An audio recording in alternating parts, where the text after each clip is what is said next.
ভোটে প্রার্থী অথচ ভোটার তালিকায় নাম থাকবে কিনা তা নিয়ে এখনো ধোঁয়াশা। কারণ প্রার্থীদের নাম বিচারাধীনের তালিকায়। এই প্রসঙ্গ উঠল সুপ্রিম কোর্টেও।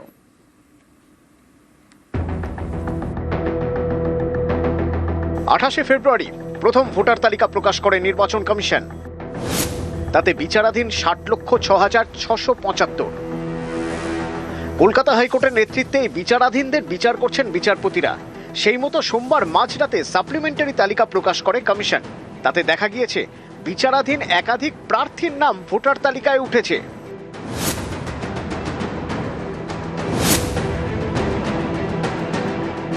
কলিতা মাঝি পূর্ব বর্ধমানের আউশ গ্রামের বিজেপি প্রার্থী। তার নাম ছিল বিচারাধীনের তালিকায়। সোমবার কলিতা মাঝির নাম উঠল ভোটার লিস্টে। খুব খুশি হলাম এবং ভালো লাগলো। আমার সঙ্গে সঙ্গে যাদের নাম ছিল আমার পাশাপাশি আমার বুথেই, তাদেরও নাম বেরোইছে। তা এটা মানে খুবই খুশি। এবং আমার আইনটা সবার জন্যই, কিন্তু ইলেকশন কমিশনার এবং আমাদের যে জজ ছিলেন সে বিচার করেছেন, তার জন্যে আমার ওদের উপরে দারুণ আস্থা ছিল, বিশ্বাস ছিল, ভরসা ছিল।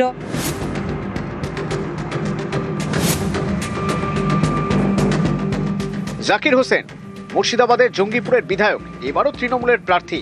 তার নাম বিচারাধীন থেকে এবার ভোটার লিস্টে। আমি বৈধ ছিলাম, সমস্ত মানুষই বৈধ আছে। নির্বাচন কমিশন এবং বিজেপি মিলে আমাদের মুর্শিদাবাদ বাংলার মানুষকে হ্যারাস করার জন্য করেছিল। আপনারা দেখতে পেলেন বৈধ ছিলাম বলে ভোটের নামে উঠেছে আমার, এবং অনেক মানুষেরই উঠেছে। মুর্শিদাবাদের সাগরদিঘি এখানকার বিধায়ক বায়রন বিশ্বাস এবারের ভোটে তৃণমূল প্রার্থী। তার নামও বিচারাধীন তালিকা থেকে ভোটার লিস্টে।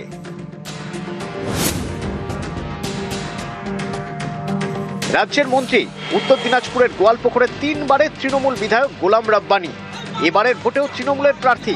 প্রথম তালিকায় তিনি ছিলেন বিচারাধীন, এবারের তালিকা নিয়ে চিন্তায়। আধার কার্ড থেকে আরম্ভ করে ration card, epic card, admit, marksheet, passport সব জমা করে দিয়েছি। তার সত্ত্বেও নামটা এখনো আসেনি। সবাই তো আমরা প্যানিক, এটা কি হচ্ছে? যদি এরকম হয় তাহলে তো ডেমোক্রেসি শেষ। বীরভূমের হাসনের তৃণমূল প্রার্থী ফয়জুল হক, যিনি কাজল শেখ নামেই বেশি পরিচিত, প্রথম লিস্টে তাঁরও নাম ছিল বিচারাধীন। কিছু নাম বেরিয়েছে, বাকি আরো কিছু নাম বাকি আছে, আমিও আছি। আদালতের প্রতি আমাদের পূর্ণ আস্থা, বিশ্বাস, ভরসা আছে, অল্প দিনের মধ্যে নাম এসে যাবে। ভোট দেওয়া একটা মানুষের মৌলিক অধিকার, আর ভোটে দাঁড়ানোরও তাদের অধিকার। আমি যদি আজকে ভোটার হবো কি না ডিসাইড করতে হবে, তাহলে তো ভোটে দাঁড়ানোর প্রশ্নটাই থেকে আসছে না। আলটিমেটলি গণতন্ত্র, তাহলে সেই লার্জেস্ট ডেমোক্রেসিটা একটা বড় প্রশ্ন চিহ্নের মধ্যে দাঁড়িয়ে যাচ্ছে। এক ভোট দেয়া এবং ভোটে দাঁড়ানো, এই রাইটটা আপনি সিকিউর করতে পারছেন না, তাহলে এর থেকে বড় ব্যর্থতা বলে কিছু হতে পারে না। মঙ্গলবার সুপ্রিম কোর্টে পশ্চিমবঙ্গের এসআইআর মামলা শুনানি হয়। এদিন শুনানিতে বিচারাধীন তালিকায় প্রার্থীদের নাম থাকার বিষয়টি তোলেন মমতা বন্দ্যোপাধ্যায়ের আইনজীবী শ্যাম দিওয়ান। বলেন, বিচারাধীন তালিকায় 60 লক্ষ নাম, সাপ্লিমেন্টারি তালিকায় 27 লক্ষের কাছাকাছি নাম প্রকাশ হয়েছে। কত বাদ গিয়েছেন তার পুরো তালিকা আমাদের কাছে নেই। 14 জন প্রার্থী বিচারাধীনের তালিকায়, তাদের নাম দ্রুত নিষ্পত্তির চেষ্টা করা হোক, এ বিষয়ে নির্দেশ দিক আদালত। প্রধান বিচারপতি সূর্যকান্ত তখন বলেন, মূল 2 ইস্যু ছাড়া বাকিটা কলকাতা হাইকোর্টের বিচারপতি দেখে নিতে পারেন। এরপরে সুপ্রিম কোর্টের পরামর্শ। স্বীকৃত রাজনৈতিক দলগুলির প্রতিনিধি প্রধান বিচারপতির সঙ্গে দেখা করুন। যেসব প্রার্থীর নাম বিচারাধীন তাদের নাম যাতে দ্রুত নিষ্পত্তি করা যায় সেটা নিয়ে কথা বলুন। যা যা অসুবিধা আছে অল পলিটিক্যাল পার্টি তারা চিফ জাস্টিস অফ ক্যালকাটা হাইকোর্টকে জানাতে পারে। নিউজ 18 বাংলা। নতুন তালিকা প্রকাশ, সাপ্লিমেন্টারি লিস্টে অনেকের নাম বাদ, আর এই নিয়ে নানান জায়গায় ক্ষোভ বিক্ষোভ।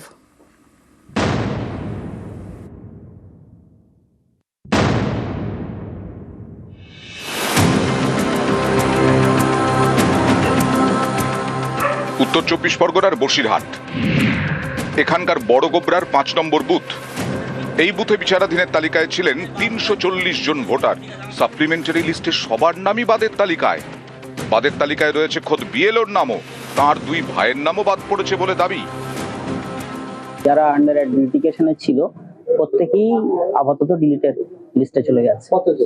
340 জন, আমার নামও কাটা গেছে। আমার দিক থেকে কাজ পরিপূর্ণভাবে সঠিক ছিল, কিন্তু তার পরবর্তী ধাপে কোথা থেকে কিভাবে হয়েছে সেটা পুরোটাই আমার নজরের বাইরে, আমি জানি না। যতটা আমার মনে হচ্ছে উদ্দেশ্য প্রণোদিত ভাবে কিছু একটা ঘটনা ঘটেছে, নইলে এতগুলো নাম একটাও সঠিক হলো না, সবটাই ডিলিট হলো, রহস্যটা কেউই উদ্ধার করতে পারছে না। আবার নতুন করে লিস্ট এসে তার 340 জনাই বাদ।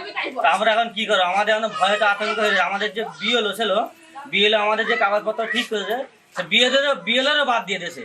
তা আমরা এখন কি করবো? ভয়ে তো আতঙ্কে আছি, আমাদের কিচ্ছু ঠিক আছে না এখন। আমাদের বাপ দাদা সব 14 বুড়ি সবার ঠিক আছে, আমার বাপের দুই লিস্টের নাম আছে, মার আছে, আমার বউ বাচ্চা আছে, সবার আছে, কিন্তু আমার নেই। আমরা চাচ্ছি আমাদের নামটা তাড়াতাড়ি তুলে দেওয়া হোক।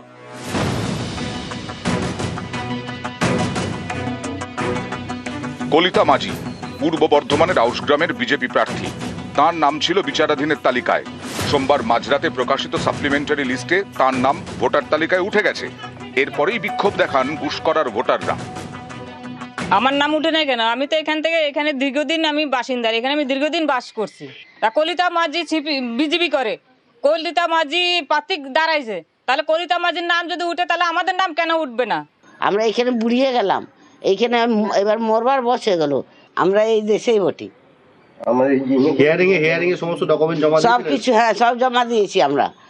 তারপর ভোটার কার্ড, ভোটার সবই আমাদের আছে। আমার পরিবারে 3 জন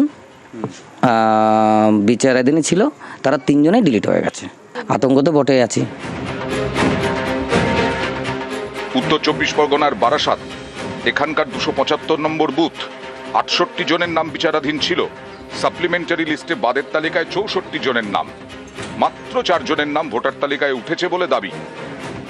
এবার একটা ফ্যামিলিতে 6 জনের মধ্যে 3 জনের নাম বাদ গেছে। আমার যে বুথে আমার যে এই পাশেই বুথ আছে, এই বুথে আমি দেখলাম এই যে যাদের বিচারাধীন ছিল তাদের মধ্যে যার নাম লিস্টে বেরিয়েছে, এখনো আপাতত সব বেরোয়নি, যে কটা বেরিয়েছে তাতে 99% বাদ, শুধু অনলি ফর 4 জনের নাম উঠেছে আমি যে লিস্টে দেখলাম।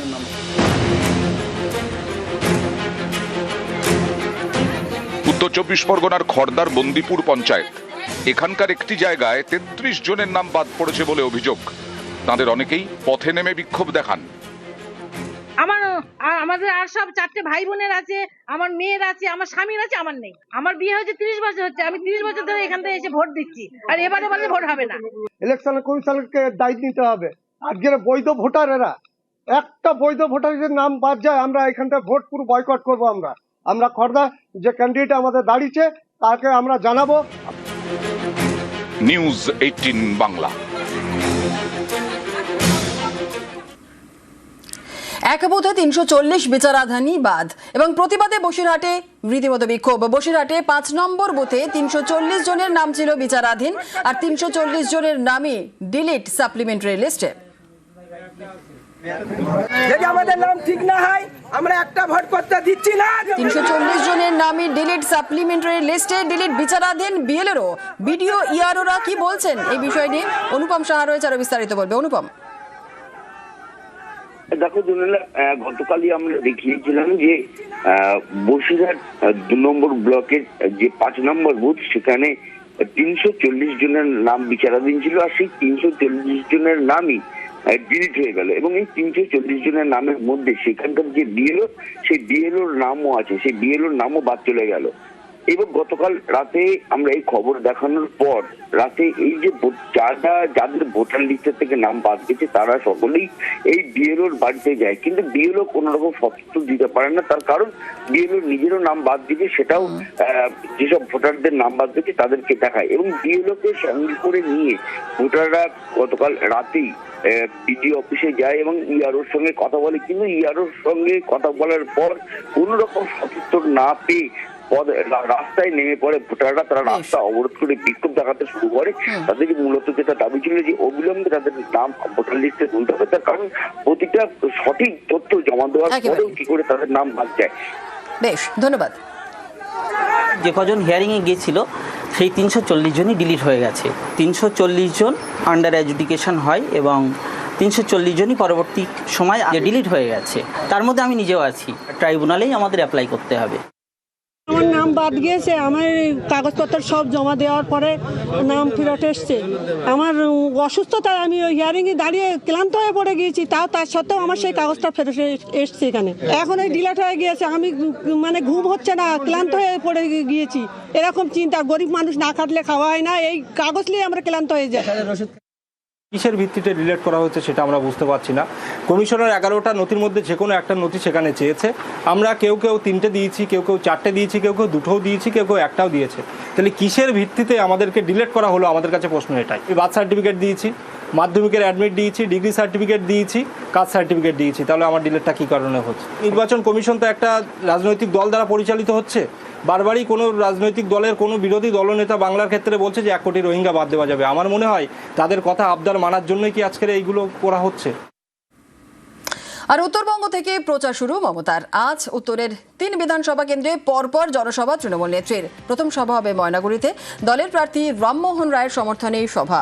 ময়নাগুড়ি টাউন ক্লাবে মাঠে হবে এই সভা এবং পরপর উত্তরের 3 বিধানসভা কেন্দ্রে পরপর জনসভা করবেন তৃণমূল নেত্রী। আরও বিস্তারিত জানাবে পার্থ রয়েছে আমাদের সঙ্গে। পার্থ, তৃণমূল নেত্রী মমতা বন্দ্যোপাধ্যায়ের আজ উত্তরের 3টি বিধানসভা কেন্দ্রে পরপর জনসভা রয়েছে।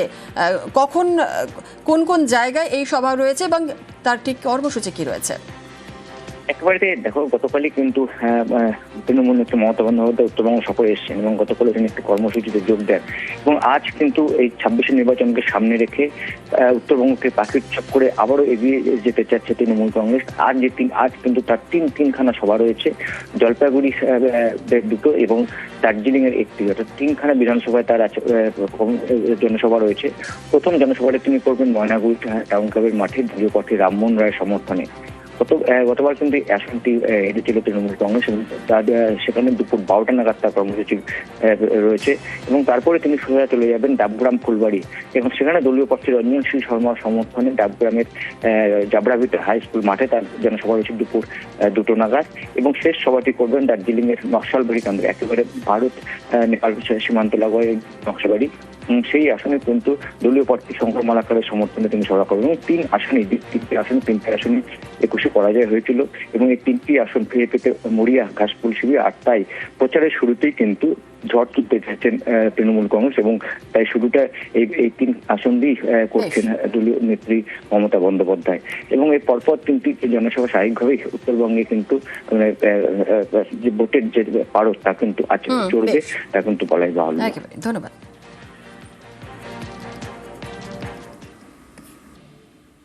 মালদার বৈষ্ণবনগর, মানিকচক ও রতুয়া আর এই 3 বিধানসভা এলাকাতেই আতঙ্কের নাম ভাঙন। ভোটের ইস্যু ভাঙন।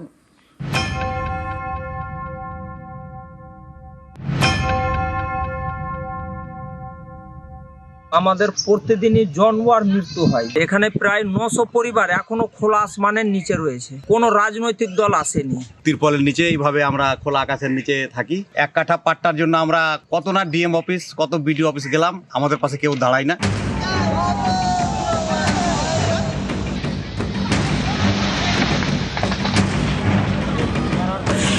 নদীতে তলিয়ে গিয়েছে বাড়ি, তলিয়ে গিয়েছে বিঘার পর বিঘা জমি।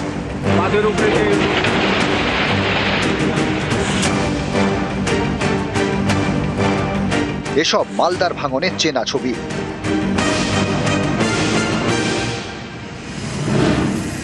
মালদা জেলায় মোট 12টি বিধানসভা আসন, এর মধ্যে বৈষ্ণবনগর, মানিকচক ও রতুয়া এই 3টি বিধানসভা এলাকায় ভাঙনের ভয়।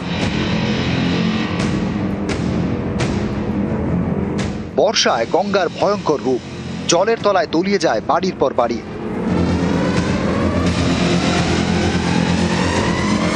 তারপর খোলা আকাশের নিচে কোনোভাবে জীবন কাটে।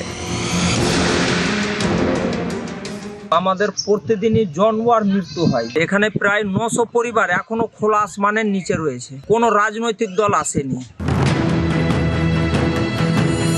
ভাঙনের ভয়, ভাঙনের ক্ষত বুকে নিয়ে জীবন কাটে নদী পাড়ের বাসিন্দাদের। ভাঙনের সর্বস্ব খুইয়ে দিশেহারা। নদীর বুকে তলিয়ে গিয়েছে ঘর বাড়ি সংসার, তলিয়ে গিয়েছে বিঘার পর বিঘা জমি। রামতলাতে বাড়ি ছিল, একটা তিরপালও পাইনি, এবার ওই তিরপাল তো ছিঁড়ে গেছে। তিরপলের নিচে এইভাবে আমরা খোলা আকাশের নিচে থাকি। সরকারি কোনো ত্রাণ আমাদের কপালে জুটে না। 1 কাঠা পাট্টার জন্য আমরা কত না ডিএম অফিস, কত বিডিও অফিস গেলাম, আমাদের পাশে কেউ দাঁড়ায় না। কেন্দ্র সরকার, রাজ্য সরকার উভয় সরকারই আমাদের সাথে যেন একটা মানে প্রবঞ্চনা করছে। নির্বাচনের সময় প্রতিশ্রুতিটুকুই সার, কাজের কাজ কিছু হয় না।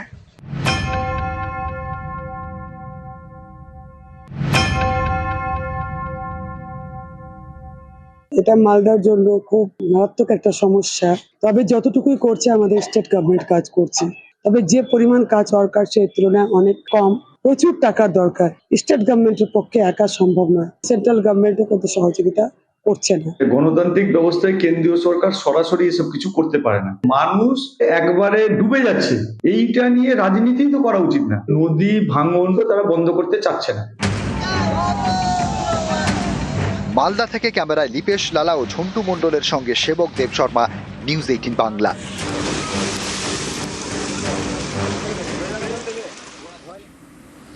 মালদা শিশুকে অপহরণের চেষ্টা, গণধোলাই। ইংরেজবাজারে শিশুকে অপহরণের অভিযোগ, গাড়ি ধাওয়া করে শিশুর পরিবার। সুজাপুরের কাছে গাড়ি আটকান স্থানীয়রা, আর অপহরণের অভিযোগে দুজনকে গণধোলাই। গাড়ি আটকে ভাঙচুর, শিশুকে উদ্ধার করে নিয়ে যাওয়া হয় কালিয়াচক থানায়। পরিস্থিতি নিয়ন্ত্রণ এলাকায় পুলিশ ও কেন্দ্রীয় বাহিনী। অপহরণের অভিযোগ খতিয়ে দেখছে পুলিশ। মারধরে জখম 2, ভর্তি মালদা মেডিকেলে।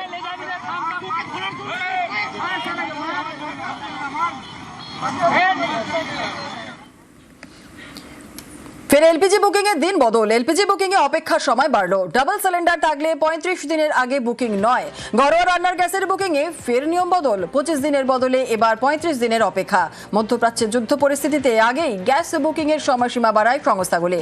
সিঙ্গেল সিলিন্ডারে 25 দিনের নিয়মই কার্যকর।